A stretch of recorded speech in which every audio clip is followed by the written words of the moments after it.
ሰላም ጤና ይስጥልን ተመልካቾቻችን እንደምንዋላችሁ እንደምናመሻችሁ ከአንከር ሚዲያ ዝግጅት ክፍል የአክብሮት ሰላምታችንን እናቀርባለን። ዜናዎችን ይዤ መጥቻለሁ። መሳይ መኮንን ነኝ። ሰራዊቱ በብሔርና በሃይማኖት አጀንዳዎች የተነሳ ከፍተኛ አደጋ ውስጥ እንደሚገኝ አንድ የመከላከያ ሰነድ አመለከተ። ለበርካታ ሳምንታት በአዲስ አበባና በቢሾፍቱ ደብረ ዘይት ሲካሄዱ የቆዩት የአብይ አህመድ ከፍተኛ ወታደራዊ ሹማምንቶች የግምገማ መድረኮች መጠናቀቃቸውን ተከትሎ የተዘጋጀውና ለፊልድ ማርሻል ብርሃኑ ጁላ የቀረበው ሰነድ እንደሚያመለክተው ሰራዊቱ በከፍተኛ አደጋ ውስጥ ይገኛል።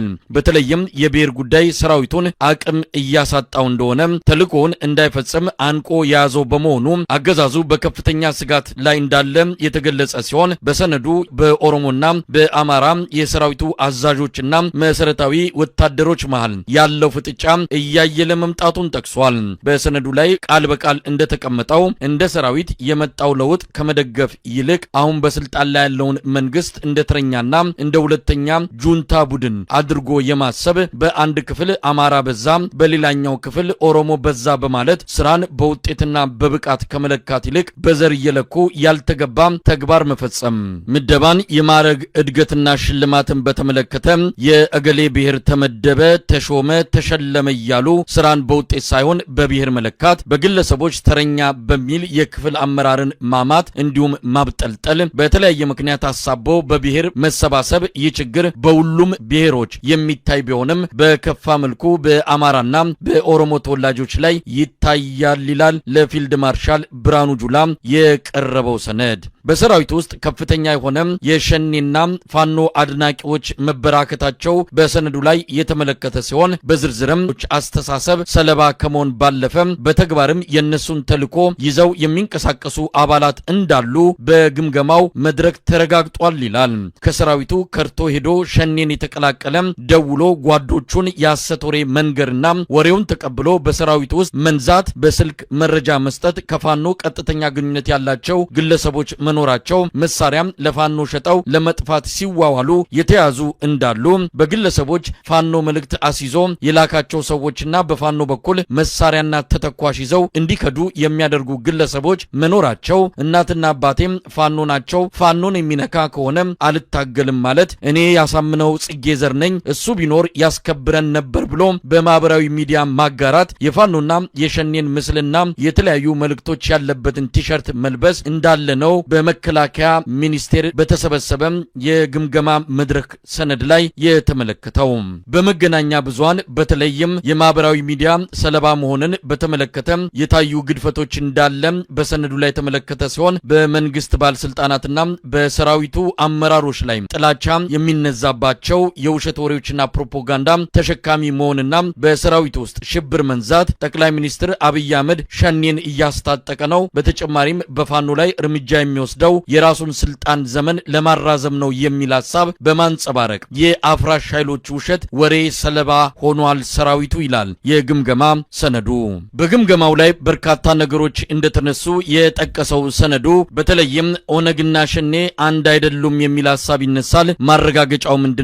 በተጨማሪም ህዝቡን እየገደሉና እየዘረፉ ከሆነ ህዝቡ ራሱ ለምንድን ነው ማይዋጋቸው? አንዳንድ አካባቢዎች ህብረተሰቡ ይደብቃቸዋል ይባላል። ህብረተሰቡ የሚደብቅበት ምክንያት ምንድነው የሚሉ ጥያቄዎች ተነስተዋል። ፋኖ ለሀገር ሉዓላዊነት ዋጋ የከፈለው ነው ሳለ መወደስ ሲገባው ለምን ይወቀሳል? ችግሩንስ ክልሉና የፌዴራል መንግስት ተነጋግረው መፍታት አይችሉም ወይ የሚል ጥያቄ ከሰራዊቱ አባላትና ከአዛዦች ጭምር የተነሱ ጥያቄዎች እንደነበሩ በሰነዱ ላይ ተመልክቷል። ኩብለላን በተመለከተ በከፋ መልኩ በሰራዊቱ ውስጥ የሚታይ እንደሆነ ሰነዱ አመልክቷል። ከክፍለ ጦር አመራር እስከ መሰረታዊ ወታደር ከርቷል። ለምሳሌ ከአንድ ኮር እስከ 500 በላይ ሰው መክዳቱን በሰነዱ የተመለከተ ሲሆን እንዲከዳም ከቤተሰብ የአየር ቲኬት ይቆረጥለታል፣ የሐሰት መታወቂያ ተሰርቶ ይላክለታል፣ ወደ ፋኖና ሸኔ ይቀላቀላል። በመከላከያ ዩኒቨርሲቲ የስታፍ አባላት ለግዳጅ ተዘጋጅ ሲባል ግዳጅ ፈርተው ወደ ሸኔና ወደ ፋኖ የከዱ መኖራቸው በሰነዱ ላይ ተመልክቷል። ተመልካቾቻችን ለፊልድ ማርሻል ብርሃኑ ጁላ የቀረበውና በከፍተኛ ጀነራሎች ደረጃ ለሚደረገው ውይይት መነሻ በሚል ስለተዘጋጀው ሰነድ በልዩ የዜና ክፍለ ጊዜ በስፋት የምንመለከተው መሆኑን ለመግለጽ እንወዳለን።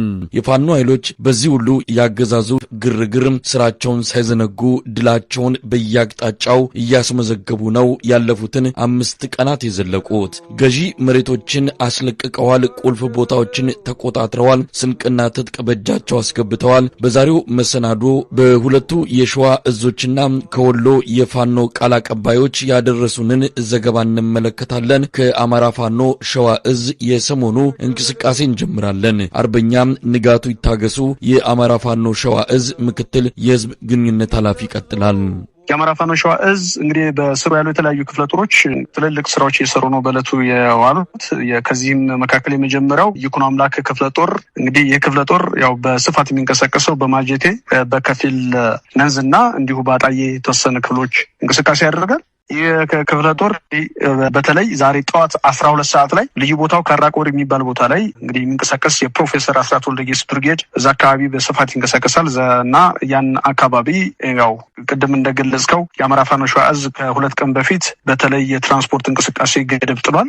ይህን ገደብ እያስከበረ ያለ በማለቴ በካራቆሪ አካባቢ ይህን ገደብ እያስከበረ ያለ ፕሮፌሰር አስራት ወልደየስ ብርጌድን እንግዲህ ለመደምሰስና መንገዱን ለማስከፈት ከ2 አቅጣጫ የጠላት ኃይል እንቅስቃሴ አድርጎ ነበር።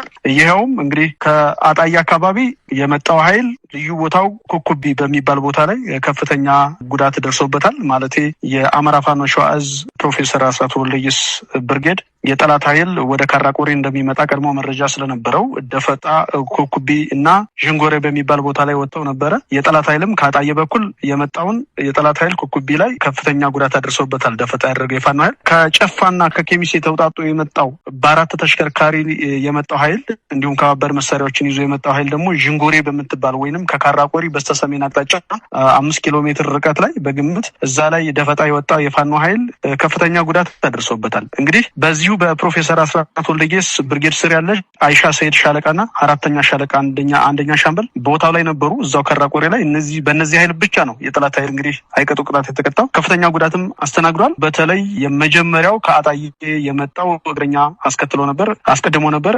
ሁሉም ከፊት የነበሩት እግረኞች ሙትና ቁስለኛን የሆኑት እነሱን ለማንሳት ድጋሚ ከአጣዬ በኦራል እና በሌሎች ተሽከርካሪዎች ከባባድ መሳሪያዎችን ይዞ መጥቶ ሽፋን እየሰጠ ለማውጣት ሞክሮ ነበር። ነገር ግን ቀድሞ የመጣው የኦራል ተሽከርካሪ ሙሉ ለሙሉ በከባድ መሳሪያ በዲሽቃና በብሬን ተመቶ ተሽከርካሪው ከጥቅም ውጭ ሆኗል። እላው ላይ የነበሩ የአገዛዙ ጠባቂ ኃይሎችም እንዲሁ ማለት ሙትና ቁስለኛ ሆነዋል። በዚህ ልክ ከፍተኛ ጉዳት አስተናግዷል። በኋላ መጨረሻ ላይ እንግዲህ ሽፋን በዙና በሞርተር እየሰጠ አሁንም ቁስለኛ ለማንሳት ሞክሮ ነበረ።